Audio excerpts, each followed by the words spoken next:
Então, pessoal, continuando a explicação da nossa matéria acerca dessa fase postulatória. O que nós já vimos, né? Eu sempre gosto de relembrar um pouquinho. Nós já vimos que, admitida a demanda, nós temos alguns desvios. Antes da admissão da demanda, nós também encontramos alguns desvios. Essa é uma nomenclatura, uma terminologia que eu uso, né, nas minhas aulas, porque nós temos, e isso é sempre importante relembrar vocês, nós temos na realidade, com o procedimento, com o regramento da forma, nós temos um rumo normal. E a dificuldade que a gente encontra em entender o procedimento no processo civil, esse procedimento comum, é exatamente perceber os desvios e aonde vai dar esse desvio. Sempre tendo em vista que, mesmo entrando num desvio, nós temos possibilidade de retornar ao rumo normal. O que vocês estão enxergando junto com o vídeo, né? Esse esquema eu disponibilizei também no Agenda, né? Todos esses esquemas estão disponibilizados no Agenda para vocês. Então nós temos aqui uma parte, né, dessa fase postulatória a partir da admissão da demanda, tendo em vista, e isso é importante também, a realização da tal audiência de conciliação e mediação. Esse é o rumo normal. A ideia do legislador foi essa, como eu comentei no outro vídeo. Eu devo até ter feito alguma crítica sobre isso, né? Eu entendo que a realização dessa audiência de forma prévia, como previsto agora no Código de 2015, na realidade, em razão da pauta do juiz, acaba por trancar o andamento do processo. Ele, ao invés de dar celeridade ao procedimento, ele causa, em razão de não ter espaço na pauta, causa um afastamento da data da realização da audiência. Então, o juiz admite a demanda, né, ele designa aquela data para daqui a 6 meses, 8 meses, um ano, o processo ele fica praticamente estagnado. O que vai acontecer nesse meio tempo? Citação do réu e a intimação do autor da data da audiência. E aí fica autor e réu e juiz esperando a tal data da realização da audiência. Tá? Isso é uma crítica que eu faço. Mas, enfim, o procedimento estabelecido é esse e a regra é essa. Né? Nós temos situações em que a gente viu ainda no outro vídeo que a gente pode encurtar isso. Por exemplo, quando o juiz não designa a audiência, né, o processo vai mais rápido, ou se é o caso de improcedência liminar do pedido, né, ou ainda, né, aquela última situação em que há o cancelamento da audiência. Né? Ok? Bom, então hoje a matéria desse vídeo, dessa aula, na realidade é falar um pouco sobre essa audiência de conciliação e mediação, certo? Então eu construí alguns esquemas que eu colocaria em sala de aula presencial e tentei, então aqui como venho fazendo, passar para vocês a explicação com o esquema. Né? Eu acho que é importante vocês enxergarem isso porque não tem a vivência, né, do foro no dia a dia. E sempre destacando para vocês, pessoal, nós não estamos no juizado especial, tá? Nós estamos na justiça comum, no procedimento comum, que tem todas essas formalidades. Então, vamos falar um pouquinho sobre a audiência de conciliação e mediação. Vocês vão encontrar, e é interessante, o artigo 334, nós temos muitos parágrafos. Essa audiência ela é tratada em todos os parágrafos, né, desse artigo 334. Se vocês tiverem o trabalho, né, a curiosidade de verificar, são 12 parágrafos que tratam, né, acerca dessa audiência de conciliação e mediação. E a primeira coisa que eu quero destacar, e acho até que já falei para vocês, é de que pensou o legislador que trazer essa audiência, né, para o início da fase, sem ainda ter ocorrido a contestação do réu, tá? Isso possibilitaria mais a realização de um acordo na audiência. Entendeu o legislador, e eu sinceramente não concordo com isso, assim, e coloco para vocês, porque acho que na graduação a ideia não é só passar aquilo que está, né, na letra da lei. Eu entendo que transferir às partes, a obrigação, né, ou pelo menos uma quase obrigação, vamos dizer assim, para não ser tão crítico, transferir às próprias partes que foram ao Poder Judiciário, em especial o autor que se sentiu violado no seu direito subjetivo, né? Nós já temos a questão de que para propor uma ação eu tenho que demonstrar ao juiz que houve uma resistência ao cumprimento da obrigação que corresponde ao direito subjetivo violado. Então, mesmo já considerando essa necessidade do interesse de agir como condição da ação, entendeu o legislador que, mesmo assim, diante do conflito estabelecido, a melhor solução seria aquela em que as partes, de comum acordo, dialogando, possam entender e chegar à conclusão de qual a melhor solução. Eu até penso que, de uma forma utópica, né, de uma forma ideal, eu acho que até pode ter razão o legislador. Né? Mas na vivência, como advogado e como juiz, né, como juiz de direito, não muito tempo, mas como juiz federal há bastante tempo, eu tenho visto que na prática a vontade de uma solução por acordo, né, no sentido lato da palavra, não é bem aquilo que está na cultura do cidadão brasileiro. Quando ele vai ao Poder Judiciário, e vocês pensem nisso, né, como cidadão,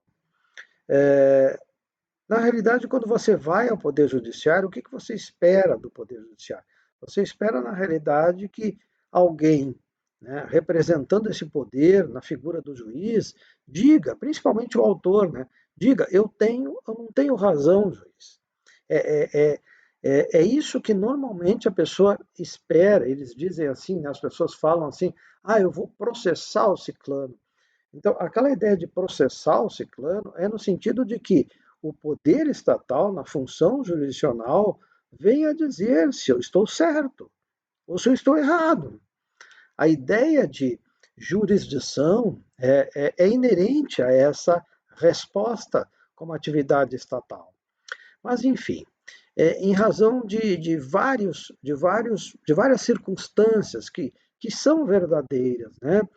Ao longo do tempo, dentre várias circunstâncias, a morosidade do Poder Judiciário acabou por trazer uma ideia de que é melhor um acordo do que ficar esperando, e aí é um exagero meu, mas é a palavra que a gente escuta, né? Eternamente uma decisão judicial. Se encontrou nessa deficiência, e que essa deficiência é verdadeira, nós não podemos deixar de reconhecer de que o Poder Judiciário ele trabalha com uma morosidade que lhe é normal, mas também trabalha com uma morosidade que lhe é anormal e que não deveria acontecer. Isso acabou por trazer esse tipo de solução alternativa do conflito. Então, melhor do que a decisão do juiz, e normalmente o fundamento, a justificativa é essa que eu estou passando para vocês. A melhor decisão não é a do juiz, a melhor solução é nós acharmos um acordo, porque vai demorar muito a decisão do juiz. E isso, na realidade, eu acho que desculpe a expressão, um tiro no pé do próprio Poder Judiciário, porque isso é consequência de um descrédito, né? No que diz respeito à eficiência da atividade que lhe é típica, prestar jurisdição.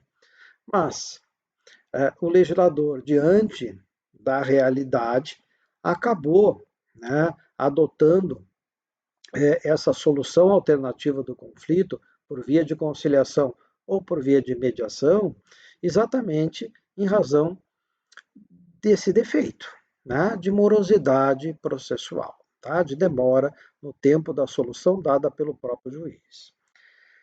Existem, claro, né, outras circunstâncias, outras justificativas. Em determinadas situações, eu até confesso que concordo. Né? Por exemplo, nas atividades em que se exige do Poder Judiciário uma solução de um conflito de natureza do âmbito familiar. A guarda de um filho, por exemplo. Me parece, sim, nessa situação específica, né, de que a melhor solução não é a decisão do juiz. Né? A melhor solução seria, em tese, né, aquela em que o pai e a mãe daquela criança chegassem a um acordo quanto a quem deve exercer essa guarda, né?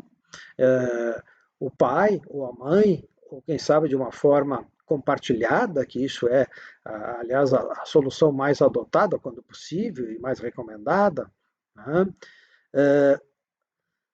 Portanto, as atividades, assim, os conflitos que estão no âmbito da família, já que os conflitos eles não são, vamos dizer assim, isolados, né? A disputa pela guarda de um filho, evidentemente, não se resume a esse aspecto, né?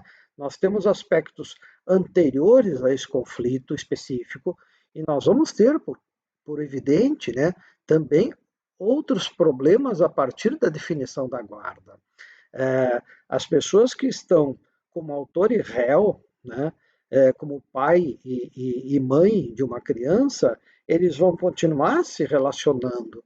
Portanto, realmente, a solução do conflito não é apenas estabelecer a quem compete a guarda, é tentar resolver o conflito como um todo. Portanto, sim, eu concordo. Nessas situações específicas, né, me parece que a melhor solução não é a decisão judicial, e sim uma solução dita alternativa, em especial pela via de mediação. Nós já vamos entrar numa rápida diferenciação entre conciliação e mediação. Mas, por outro lado, alguns conflitos,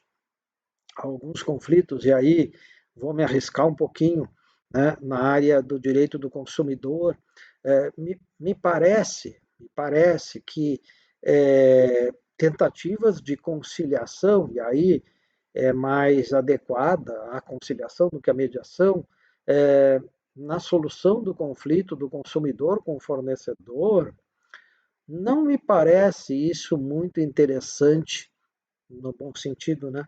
Muito interessante para o consumidor, né? Porque normalmente o argumento trazido é aquele: olha, você até tem direito, mas vai demorar a decisão do juiz. Portanto, é melhor aceitar o que nós estamos lhe propondo. Quem é que está dizendo isso? O fornecedor. Tá? Quando há esse desequilíbrio entre as partes que estão disputando a decisão judicial, né, como, por exemplo, nessa relação de consumo, me parece que uma resposta do Poder Judiciário, se possível, né, se fosse possível, mais rápida, reconhecendo, né, a violação do direito do consumidor, seria muito mais educativo do que o consumidor ter o desgaste de que, por exemplo, comprou um aparelho, um equipamento, né, de internet, enfim, comprou uma televisão e ela não funcionou, comprou uma geladeira e não funcionou adequadamente, tem um defeito. Me parece uma resposta muito mais educativa nesse plano do consumo, né, da relação de consumo, que a resposta do juiz reconhecendo o defeito, reconhecendo o descumprimento dos deveres do fornecedor, seria muito mais educativo, né, do que submeter o consumidor a duas situações, né, que são como é que eu posso dizer a expressão melhor, que são também de causar ao consumidor uma incomodação, uma preocupação. Quando a pessoa compra um determinado produto, ela já se incomodou, ela já teve uma frustração porque tem um defeito. E ainda ela vai ter que esperar uma audiência onde vai comparecer com um advogado. De outro lado, ainda sem ter contestado a grande empresa de telefonia, enfim, de uma grande empresa de produtos, por exemplo, de televisão, enfim, geladeiras e tal, em que a pessoa lá comparecendo representa uma pessoa jurídica, portanto, senta ali na mesa de negociação com um desprezo, muitas vezes, ao consumidor, e acaba submetendo esse consumidor a uma nova onda, né, de preocupação. O que, que vai acontecer nessa audiência? Né? É, Me parece que a melhor solução do conflito não é essa alternativa de conciliação, de acordo no sentido de ceder, porque a espera de uma decisão judicial é muito longa. E normalmente vocês aí assistam audiências, né? Mais adiante vocês pensem nisso que eu estou mostrando para vocês. Me parece que o que o consumidor, né, que nós estamos tomando como exemplo, busca do Poder Judiciário é uma decisão do juiz, não é a tentativa de acordo. A tentativa de acordo, até muitas vezes, ele já passou, que foi lá no PROCON, e já não conseguiu. E que por isso ele foi ao Poder Judiciário. Agora ele tem que, desculpe o termo, aturar novamente uma tentativa de conciliação que ele sabe que não vai. Ou ele cede muito, ele abre mão praticamente do seu direito, ou não tem acordo. Ah, no âmbito, no âmbito da Justiça Federal, apenas a título de exemplo, né? A pessoa vai numa audiência de conciliação, e eu falo aí de uma forma geral, né? É, buscando do INSS um benefício previdenciário que ela tem certeza de que tem direito. Né? E a oferta que vem pela instituição, pelo INSS, olha, você recebe, quem sabe, 70%, 80% do que tem direito das prestações atrasadas, e então nós implantamos o INSS, né? O teu benefício de aposentadoria ou auxílio-doença.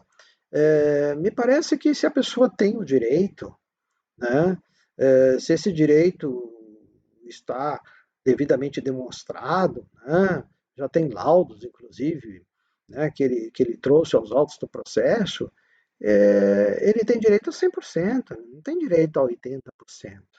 Né?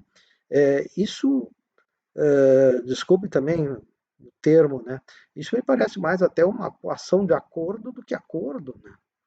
Porque a pessoa normalmente que busca o benefício previdenciário, por exemplo, de um salário mínimo, não está em condições de negociar. Ela tem que aceitar, porque se ela não aceitar os 70%, 80% do que tem direito atrasado, ela não tem nem como pagar a dívida, que ela já assumiu no período inteiro, né, no período longo, normalmente que ela teve que pedir dinheiro emprestado para amigos, familiares, está devendo no armazém. Né? Então, a situação, né, da parte autora me parece que é ter uma resposta, melhor dizendo, o que ela espera indo ao Poder Judiciário é uma resposta rápida do juiz, e não um acordo porque vai demorar a decisão judicial. Então fica aqui, pessoal, assim, alguma, alguma crítica, né, acerca dessa solução alternativa do conflito. Eu não sou especialista nisso. Na realidade, vocês, não sei até se não estão fazendo uma cadeira específica acerca dessa matéria de uma forma bem mais aprofundada, com professores mais capacitados no tocante ao exercício dessa mediação e dessa conciliação como formas, né, instrumentos de solução alternativa do conflito. Mas assim, rapidamente, então, em termos de matéria de processo civil, né, do professor Ledu. Então, o que, que nós temos que saber, indo então à matéria específica, deixando de lado a crítica? Tá? Vocês já entenderam que eu não sou muito a favor disso. Tá? Então, veja bem, conciliação e mediação. Vocês podem dar uma olhadinha, o novo código aí ele veio bem, já que insistiu nessa solução, né? Então ele veio bem no sentido de disciplinar um pouco essa matéria, né? E vocês vão encontrar no parágrafo 2º, parágrafo 3º desse artigo 165, algum norte que vai diferenciar a conciliação da mediação. Em princípio, sim, em resumo, né, disso. Qual a grande diferença?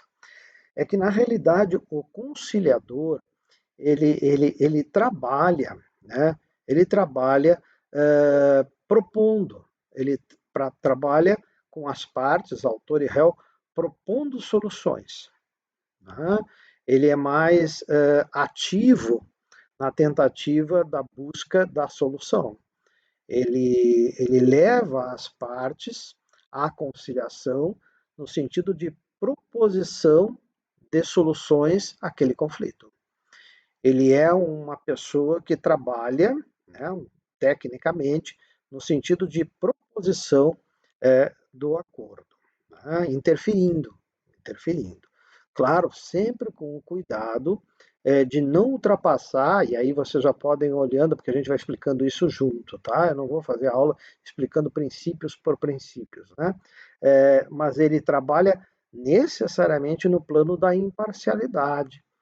Ele trabalha o conciliador também no plano da autonomia da vontade, no sentido de que, por mais que ele propunha, ele não pode ultrapassar e forçar a autonomia da vontade, né? Ele tem que deixar autor e réu, né, numa situação confortável de não aceitar o acordo, de não aceitar a solução alternativa e esperar, como eu disse, né, a decisão judicial.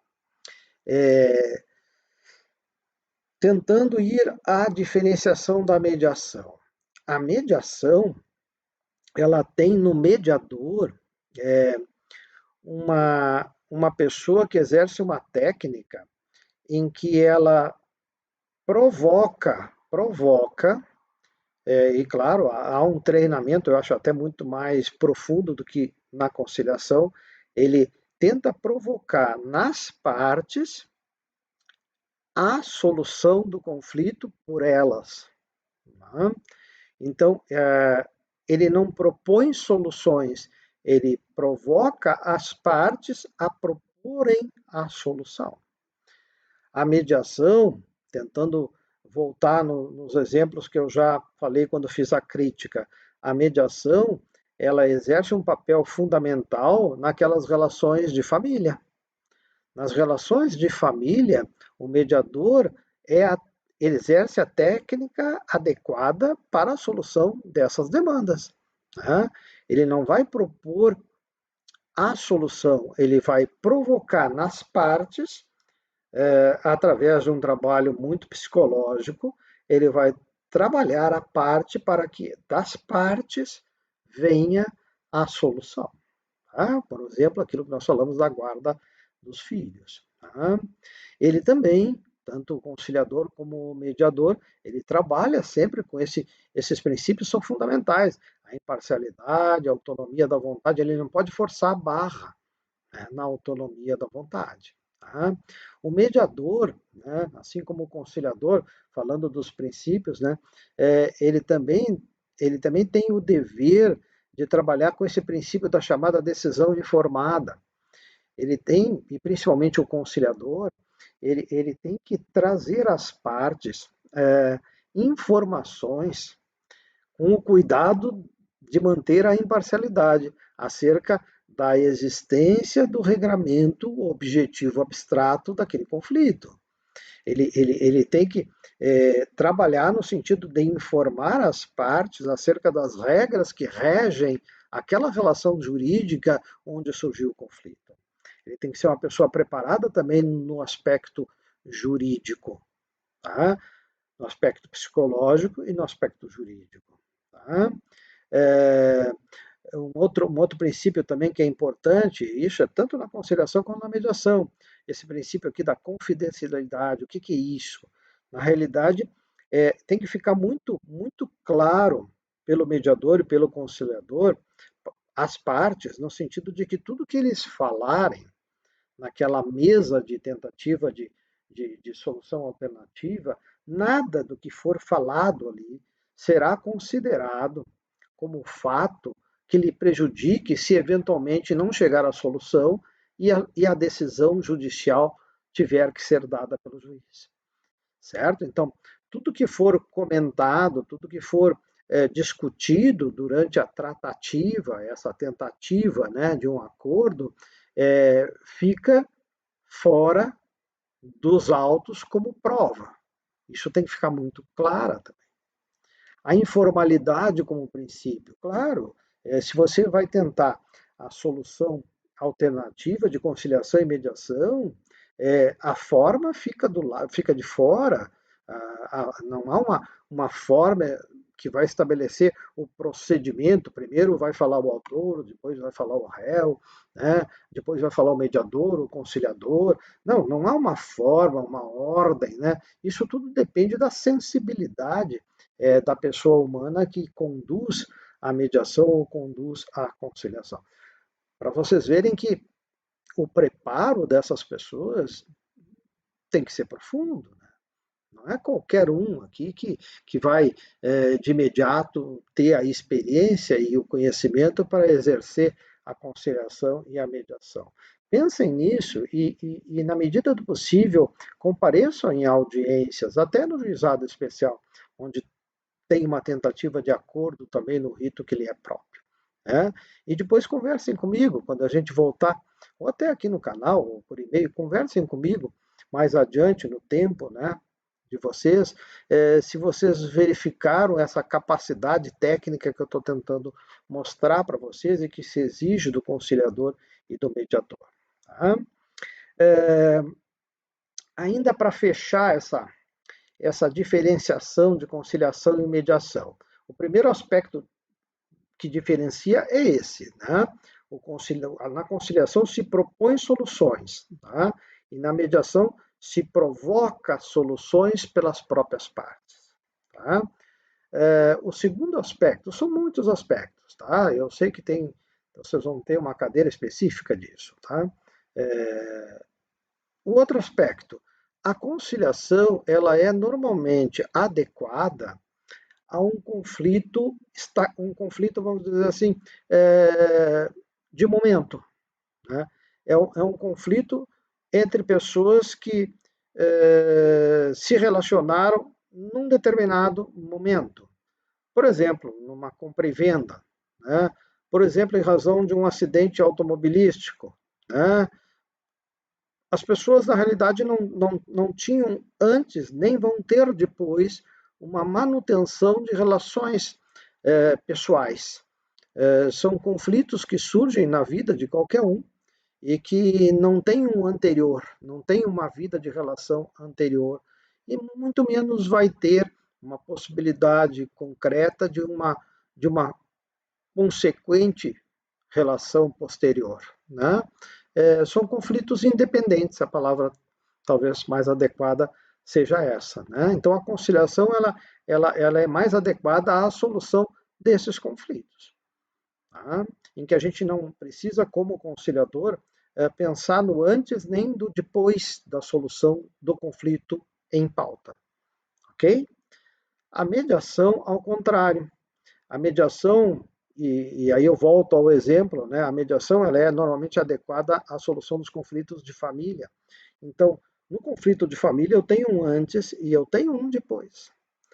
Portanto, a solução ao conflito em pauta, a gente chama, ele necessita o exame do anterior, do que levou aquele conflito em pauta, e a solução tem que ter o cuidado de fornecer também a aptidão de que no futuro, na relação continuativa, o conflito não vai ser repetido.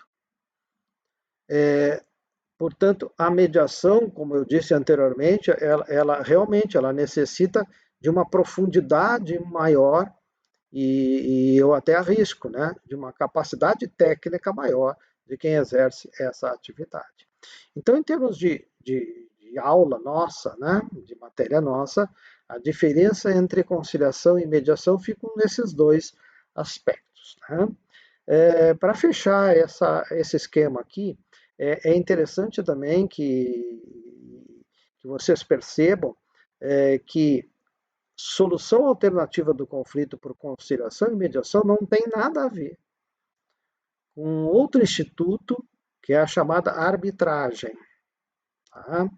A arbitragem encontra uma regulamentação em lei específica, e a arbitragem ela está muito mais próxima da atividade típica do juiz.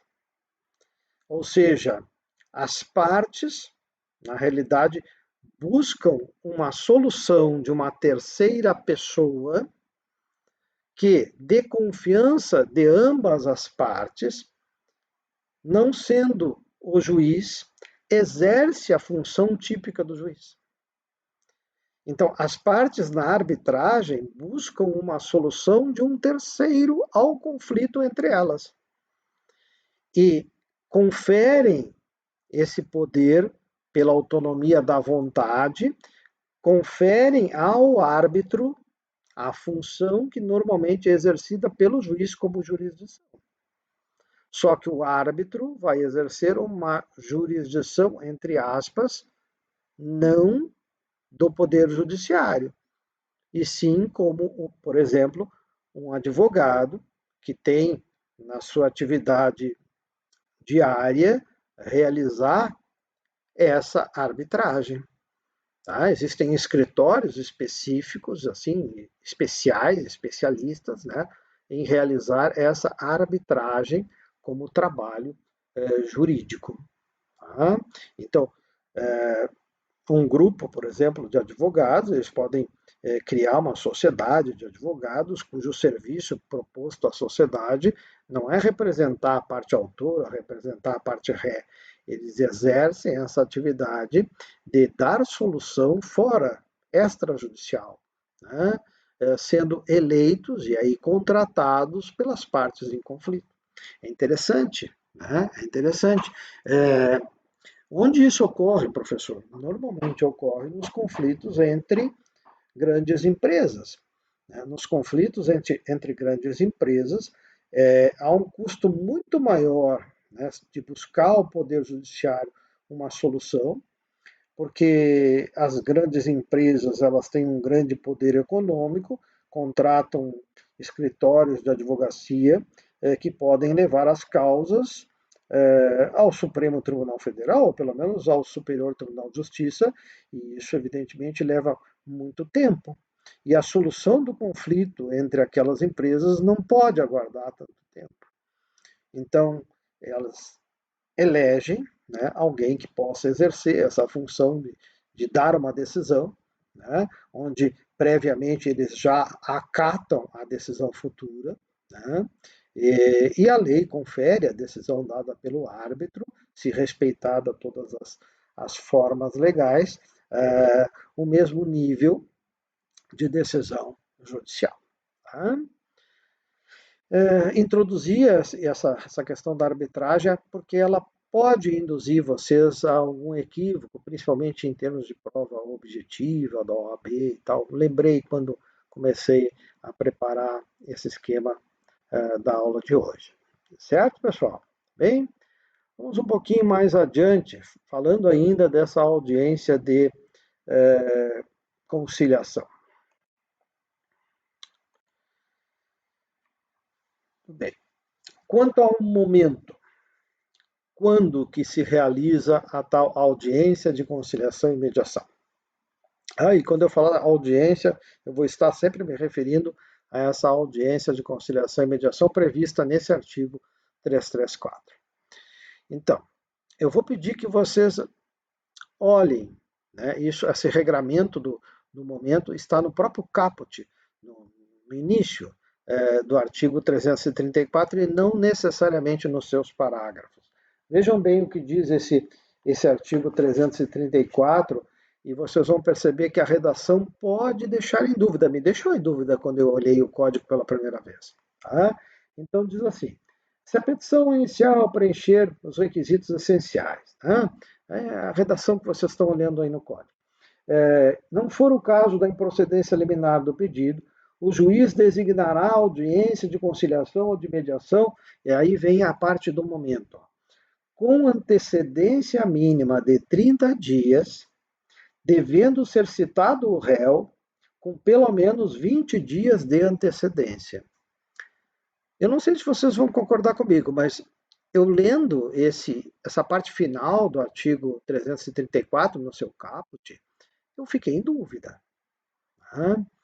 Então vamos resolver essa dúvida. O que isso significa? Tá? Eu tentei colocar aqui no esquema de uma forma bem simples. Olha só. Quanto aos 30 dias, a antecedência mínima de 30 dias de que trata esse artigo, a primeira partezinha ali que nós lemos, certo? O que significa?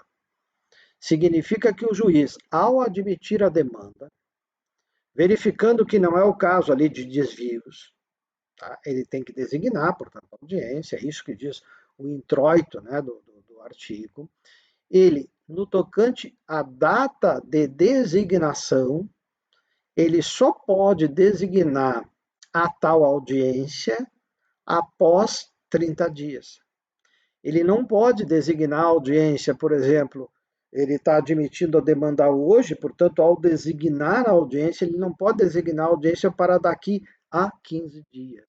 Ele tem que designar essa audiência de 30 dias para frente. Tem que ter uma antecedência mínima de 30 dias. Se você fizer a leitura, fica em dúvida. Tá? Então, entendam bem isso. A designação, quanto à data da audiência, ela tem que ser posterior, a data da audiência tem que ser posterior a 30 dias da decisão que designou. E qual é a decisão que designou? É aquela que admitiu a demanda. É o próprio artigo 334. Tá? Uma pena que o legislador não tenha também colocado um limite temporal no sentido de não deixar aberto. Né? Ele apenas disciplinou que eu não posso fazer uma audiência antes de 30 dias, da data que eu admito a demanda. Mas ele não colocou um limite posterior. 6 meses, 2 meses. Então, em tendo ficado aberto o limite posterior, máximo, vamos assim dizer, tá? Surge aquele problema que eu trouxe como crítica para vocês sobre essa audiência. Então, se a minha pauta está preenchida até dezembro, por exemplo, eu vou designar essa audiência de conciliação e mediação para após o recesso do judiciário. Então, vou designar essa audiência, por exemplo, em março do próximo ano. Fevereiro, março do próximo ano. É muito tempo. E o legislador, claro, sabendo que a pauta ou as pautas dos juízes é lotada, tá? Então ele já deixou de regrar o momento posterior, deixou em aberto. E aí, deixando em aberto, pode causar essa estagnação do procedimento, aguardando a audiência por um ano, por exemplo, por 9 meses. O processo fica parado 9 meses. Certo? Entenderam? Agora, os 20 dias, a antecedência de 20 dias, o que significa? É outra coisa. Na realidade, ao designar a audiência, o juiz tem que, e aí fica muito mais fácil, porque ele vai normalmente designar a audiência para daqui a um ano, ou meses, pelo menos, né? Ele tem que cuidar, ao designar, de que seja possível que a citação aconteça, a citação do réu venha a acontecer, a convocação do réu ao processo venha a acontecer até 20 dias antes da data da audiência. E isso, claro, é muito mais fácil. Certo? Essa regra está ok. Né? Então, se a audiência é marcada para daqui a 30 dias, 31 dias, eu tenho que ter o cuidado de que a citação do réu aconteça 20 dias antes da audiência. Tá? Então, eu tentei colocar aí no esquema para vocês que os 30 dias diz respeito à designação e a antecedência de 20 dias diz respeito à citação. Vocês podem anotar isso aí no código de vocês, tentar enxergar o código nesse sentido. Tá? Melhor, a regra do 334 do código, certo? Bom,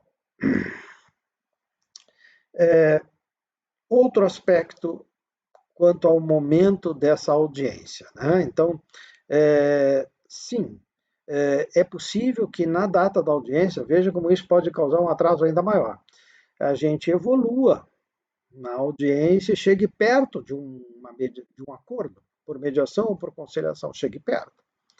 É possível, portanto, conforme o parágrafo 2º do artigo 334, que se designe uma nova data para a continuação da tentativa de acordo.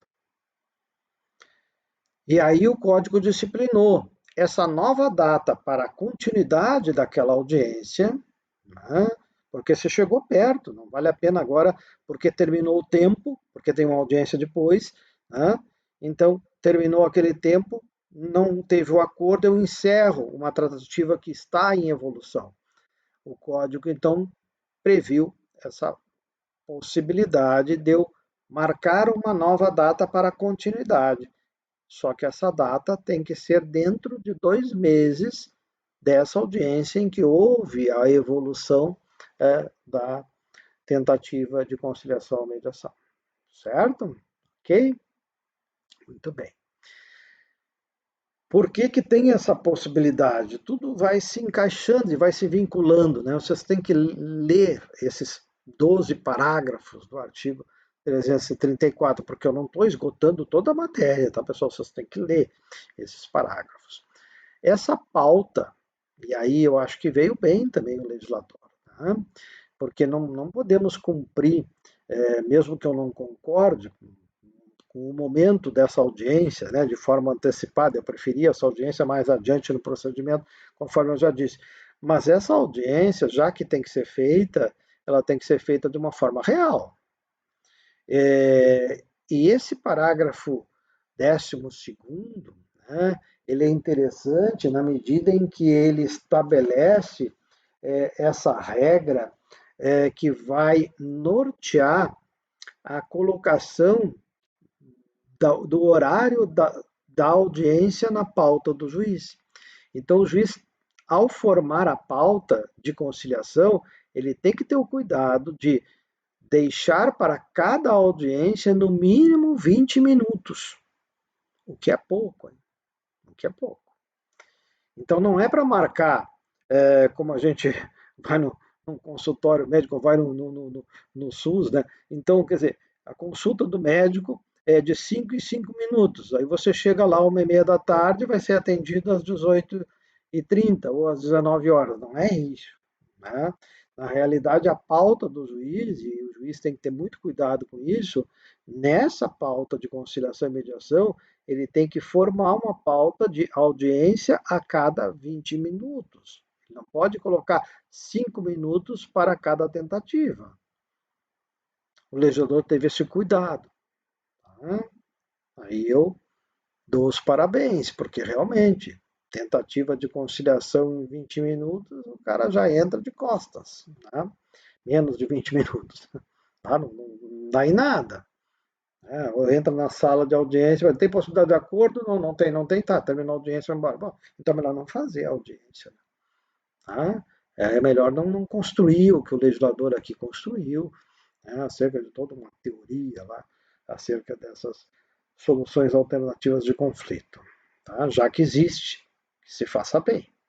Então, esse parágrafo 12º é interessante, ele obriga, né, um espaçamento mínimo aí de 20 minutos entre cada sessão de conciliação. Tá? Ok? Dentro da pauta do juiz. Vamos um pouquinho mais adiante para terminar essa questão aqui da audiência de conciliação. Tá? Como já disse para vocês, tem mais matéria sobre isso, né? Mas eu vou ficar e vou exigir de vocês, em termos de avaliação, isso que eu estou lecionando aqui nas nossas videoaulas. Tá? Não vou exigir nada do que eu não falei para vocês. Tá? Mas tem mais coisa. Bom, ainda então, quanto à audiência de conciliação e mediação. Acho que vocês já notaram, eu não gosto muito disso aí. Tá? Mas, enfim, vamos lá, é matéria. Tá? Obrigatoriedade de comparecimento. Parágrafo 8º. Então, Essa tentativa de conciliação não é brincadeira, né? Já que tem que marcar, que tem que designar, as partes têm que comparecer. E as partes têm que comparecer de forma pessoal. O seu João e o seu Antônio, eles têm que comparecer. Autor e réu, eles têm que comparecer. Eles têm que estar na sala de audiência. Tá? Sim, é possível. É possível ter um preposto. Tá? Como na Justiça do Trabalho, isso é muito comum. Tá? A ideia de preposto. É possível, mas o preposto não é o advogado. Tá? O advogado também tem que acompanhar a parte, mas pode a parte, isso eu acho que é mais dirigido, quando eu falo acho, é o meu entendimento, né? É mais dirigido às pessoas jurídicas. Né? Você já deve ter estudado pessoa natural, pessoa jurídica. Né? Então, quando se trata de uma pessoa natural, a regra é que ela compareça pessoalmente, tá? Como pessoa humana. Quando se trata de uma pessoa jurídica, normalmente eu tenho um representante dessa pessoa jurídica, mas não basta ser aquele que é o representante, né, sem poderes. Tem que ter alguém que tenha poderes específicos para conciliar, para fazer acordo. Ele tem que ter uma carta, né, de preposto que lhe confira poderes para fazer acordo no que diz respeito àquele processo. Tá? Ok? Então, a regra é o comparecimento obrigatório e pessoal das partes, mas as partes podem estar representadas por um preposto, desde que o preposto tenha uma carta, um documento que lhe confira poderes para acordo. A outra exigência é de que a parte, pessoalmente ou representada por preposto, ela deve estar acompanhada pelo seu advogado, né? Já que o advogado exerce um papel fundamental na administração da justiça. E até, se vocês lembrarem, né, na primeiro esquema que eu passei para vocês, até pela questão de que nessa audiência nós temos que respeitar de que as partes têm um conhecimento acerca das regras jurídicas que regem o conflito em pauta. Então, a parte autor e a parte ré devem estar acompanhadas pelo seu advogado. Se uma das partes, né, e normalmente isso acaba por acontecer na parte ré, chamada ao processo, ela é citada, ela, se não tem condições de contratar um advogado, ela tem que procurar a Defensoria Pública. A Defensoria Pública do Estado ou a Defensoria Pública da União, dependendo onde está tramitando a ação, ou melhor, o processo. Tá? Mas há necessidade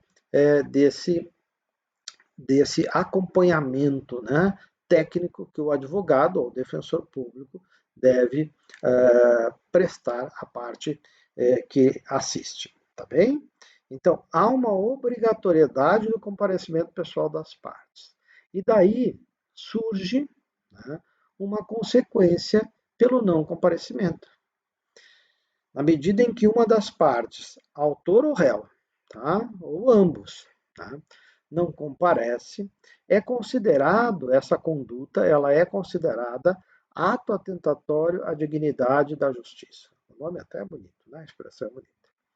Isso é um ilícito, tá? Isso é um ilícito. Não é um ilícito penal, mas é um ilícito, tá? Civil.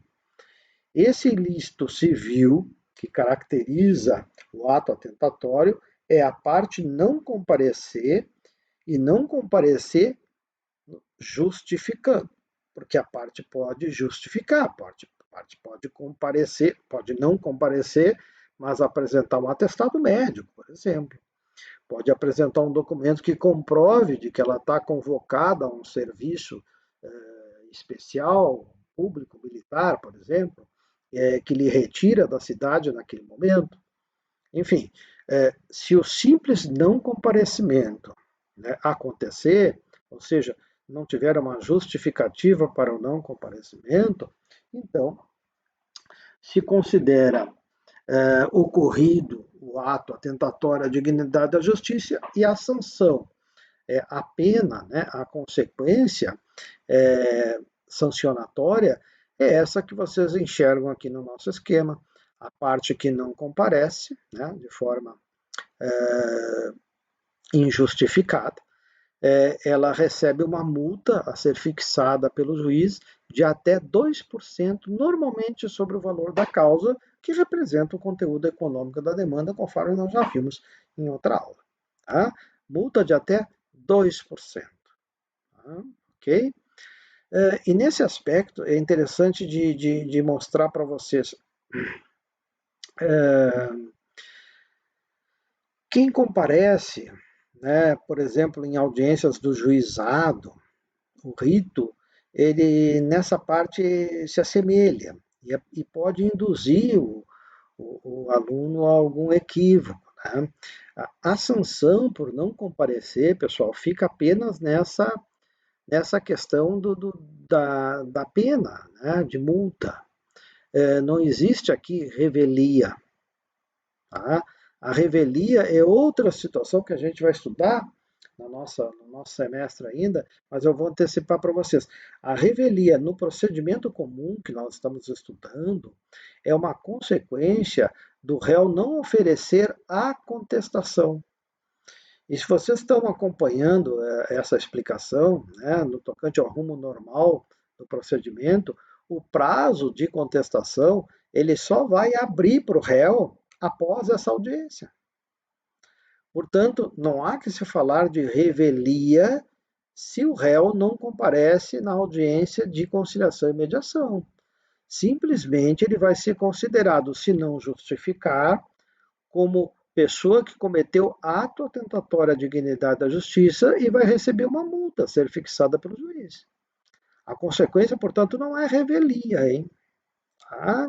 No procedimento lá do especial, da justiça especial, nós temos uma situação diferente. Há o não comparecimento do autor, o não comparecimento do réu.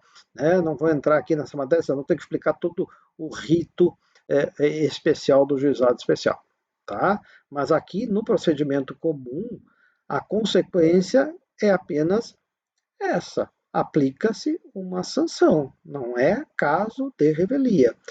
Repito, revelia no procedimento comum é quando o réu não apresenta contestação. E aqui o prazo de contestação nem abriu ainda. Tá? Ok?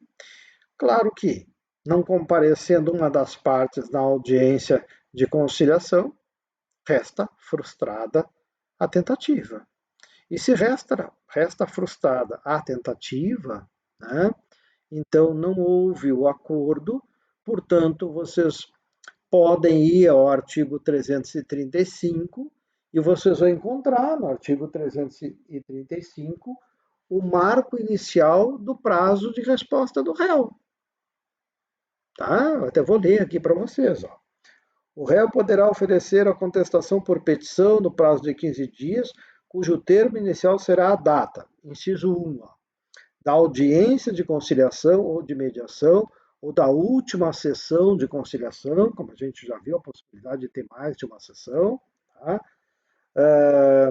Quando qualquer parte não comparecer ou comparecendo não houver a autocomposição, ou seja, o acordo.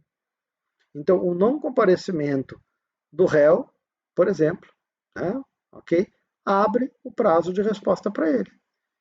O não comparecimento do autor abre o prazo de resposta para o réu. Essa é a consequência procedimental. A consequência sancionatória, portanto, chegando ao final da nossa explicação da matéria audiência de conciliação e mediação, a consequência sancionatória é a aplicação de uma multa de até 2% do conteúdo econômico da demanda, ou seja, do valor da causa. Naquele momento é o que o juiz pode aferir como vantagem econômica. Certo, pessoal? São alguns aspectos, tá? Alguns aspectos sobre a audiência de conciliação e mediação. Terminada, portanto, essa audiência de conciliação e mediação com acordo, nós já vimos, o juiz homologa o acordo proferindo uma sentença, terminou o assunto. Tá? Se não tem acordo, segue o procedimento no seu rumo normal. Não tem um acordo porque as partes não chegaram a acordo, ou não tem acordo porque restou frustrada pela ausência das partes ou de uma das partes na audiência. Inicia-se o prazo de resposta do réu. Certo? Matéria que a gente viu na aula anterior, essa questão de sentença que homologa o acordo. Tá? Ok? Eu vi isso antes, né? Na aula anterior. Qual o nosso plano? Planejando aqui, tá? Então, planejando o futuro das nossas aulas.